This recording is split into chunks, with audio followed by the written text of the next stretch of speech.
Hello everyone, नमस्कार। मैं हूं Neetu Bairagi and welcome back to our channel shine vibe on daily life पर। तो आज हम बात करने वाले हैं डैंड्रफ के बारे में। डैंड्रफ से तो काफ़ी लोग परेशान हैं, मतलब almost 50% all over the world adults में डैंड्रफ पाया जाता है और लोग काफ़ी ज़्यादा इरिटेटिंग फील करते हैं, बहुत ज़्यादा शाई फील होता है या फिर बहुत ज़्यादा एम्बैरसिंग लगता है जब डैंड्रफ हमारे यहाँ शोल्डर्स पे गिरना शुरू होता है या फिर बालों में ऊपर दिखना शुरू हो जाता है। तो डैंड्रफ के बहुत सारे कारण हो सकते हैं होने के।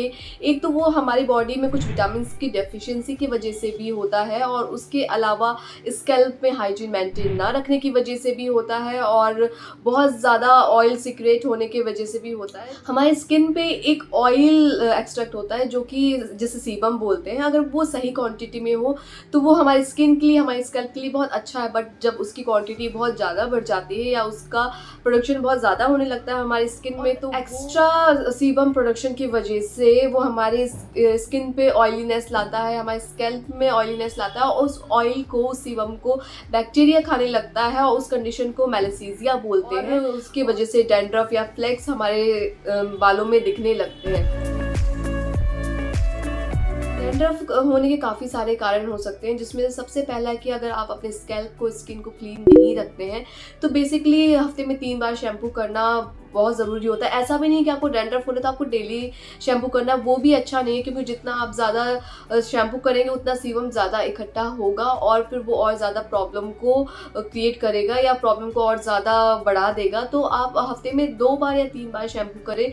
और दूसरा, आप इस चीज़ का ध्यान रखें कि आप किसी दूसरे की कोम्ब यूज़ ना करें, किसी दूसरे के टॉवल अपने बालों में यूज़ ना करें, क्योंकि गलती से भी अगर किसी को डैंड्रफ है और वही आप यूज़ कर रहे हैं तो वो फंगल इशू आपको भी होने के चांसेस बढ़ जाते हैं। और उसके अलावा आप इस चीज़ का हमेशा ध्यान रखें, क्योंकि हम लोग क्या करते हैं, रेमेडीज़ यूज़ तो कर लेते हैं, उस टाइम के लिए हमारा डैंड्रफ चला जाता है, लेकिन क्या करते हैं, कोम्ब वही यूज़ कर रहे हैं, पिलो कवर्स वही यूज़ कर रहे हैं, उसमें तो वो बैक्टीरिया मौजूद है ना। तो आप अपने पिलो कवर्स को क्लीन रखें, अपने कोम्ब को जब आप शैम्पू कर रहे हैं साथ में उन्हें भी वॉश करें, और उसके अलावा आप कौन सा शैम्पू यूज़ कर रहे हैं उसका बहुत ध्यान रखें। कोई हार्श शैम्पू यूज़ ना करें जो स्कैल्प को एकदम से ड्राई कर जाए, तो कोई माइल्ड सा शैम्पू यूज़ करें जो आपको सूट करे। और एक चीज़ का और ध्यान रखें, जब आपको डैंड्रफ का प्रॉब्लम चल रहा है उस टाइम पे आप अपने बालों में ज़्यादा देर के लिए ऑयल ना लगा के रखें।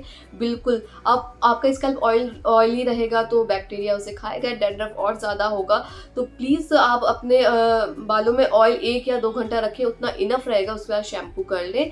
ये तो थे कि हम कैसे बचा सकते हैं, अगर नहीं है तो, अगर हो भी रहा है तो भी ये चीज़ें करनी है। उसके अलावा जो बेसिक से 3 रेमेडीज़ मैं आपके लिए लेके आई हूँ, जिसमें आपको ज़्यादा कोई झंझट नहीं करनी है या बहुत सारे इंग्रेडिएंट्स नहीं उसमें लगाने हैं। बस आप जो ऑयलिंग करते हैं उसमें एक चीज़ आपको मिला देनी है और वो ईजिली आपके घर पे अवेलेबल होगा। तो चलिए जानते हैं कि वो कौन सी चीज़ें हैं जो आपके डैंड्रफ को ऐसे छू मंतर कर देंगी। फर्स्ट रेमेडी है ऑयलिंग। ऑयलिंग ही करनी है, बस उसमें एक चीज़ आपको इंक्लूड करनी है जो कि है कपूर। आपको कोकोनट का ऑयल ले लेना है, उसको हल्का सा वार्म कर लेना है, मतलब लुक वार्म कर लेना है, और उसमें कपूर को थोड़ा सा अच्छे से मिश्रण करके उसका डाल देना है और अच्छे से उसे मिक्स करके अपने बालों में लगा लीजिए और 1 या 2 घंटे के लिए छोड़ दीजिए, उसका शैम्पू कर लीजिए। तो कोकोनट ऑयल के बारे में तो आप जानते हैं कि वो आपके बालों की ग्रोथ के लिए और आपके बालों को मॉइस्ट रखने के लिए बहुत अच्छा है। उसके साथ में जो कपूर है, वो कपूर एंटी बैक्टीरियल होता है, एंटी फंगल होता है, जो कि आपके जो स्कैल्प पे फंगल इकट्ठा हो गया है, बैक्टीरिया आ गया, उसको हटाने में मददगार रहेगा। तो ये मिश्रण आप अपने बालों में लगाएं। हमारी सेकंड रेमेडी में आपको अपने ऑयल के साथ मिलाना है लेमन। बिल्कुल, लेमन में होता है विटामिन सी, लेमन होता है एंटी बैक्टीरियल, एंटी फंगल, जो कि सारे के सारे कीटाणुओं को आपके बालों से हटा देगा, मतलब बैक्टीरिया को हटा देगा। तो उससे डैंड्रफ की प्रॉब्लम सॉल्व हो जाती है। बट ये सारी चीज़ें आपको कंटिन्यू करनी है, मतलब वीक में 1 से 2 बार तो फॉलो करने हैं सारी की सारी रेमेडीज़, तभी आपको फ़र्क दिखेगा अपने डैंड्रफ में, मतलब कि आपके बालों में कि डैंड्रफ जा चुका है। और आपको क्या करना है, आपको लेना है कोकोनट ऑयल या फिर मस्टर्ड ऑयल, आप जिस ऑयल के लिए कंफर्टेबल हैं। अगर आप मस्टर्ड ऑयल यूज़ कर रहे हैं तो शैम्पू करते टाइम ध्यान रखें कि उसको आपको डबल वॉश करना पड़ेगा, क्योंकि मस्टर्ड ऑयल बहुत ईजिली नहीं निकलता है। और कोकोनट ऑयल या मस्टर्ड ऑयल जो आप ले रहे हैं उसको हल्का सा वार्म कर लें और उसमें आधा नींबू यूज़ कर लें। यहाँ मेरे पास सिर्फ कोकोनट ऑयल था, मस्टर्ड ऑयल खत्म हो गया था तो मैंने वही लिया।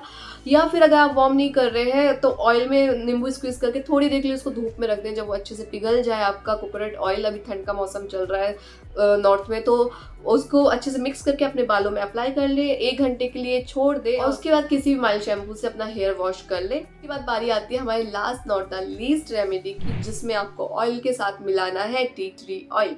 बिल्कुल, अगर टी ट्री ऑयल नहीं है तो आप मंगवा लीजिए। टी ट्री ऑयल बहुत सारी चीज़ों में फ़ायदा देता है और बहुत सारी चीज़ों में आप उसे यूज़ कर सकते हैं। टी ट्री ऑयल के ऊपर मैं एक अलग से वीडियो लेके आऊँगी, क्योंकि उसके इतने फ़ायदे होते हैं कि इस वीडियो में उसको नहीं मैं बोल पाऊँगी। ये एक एसेंशियल ऑयल है और बहुत पोटेंट ऑयल है, तो प्लीज़ इसे हमेशा डाइल्यूट करके यूज़ करें। तो यहाँ मैं ले रही हूँ 2 से 3 चम्मच नारियल का तेल, कोकोनट ऑयल, और उसमें 5 से 6 ड्रॉप, इनफ, बस 5 से 6 ड्रॉप आपको टी ट्री ऑयल के लेने हैं और अच्छे से मिक्स करके लगाना है।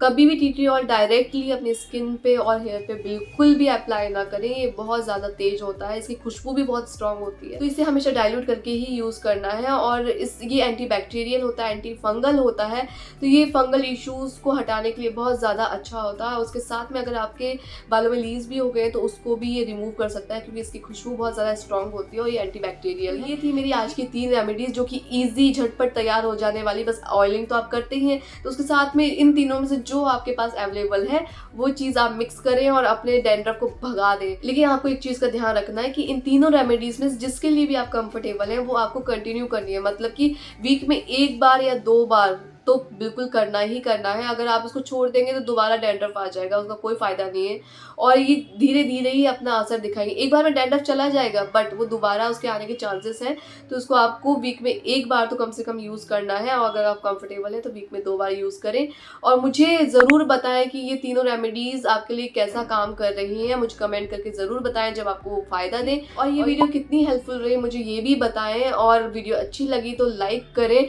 चैनल पर नए हैं अभी तक सब्सक्राइब नहीं किया तो प्लीज़ सब्सक्राइब द चैनल मुझे मोटिवेट करने के लिए, और उसके साथ में अपना ध्यान रखें और पॉजिटिव रहें। धन्यवाद।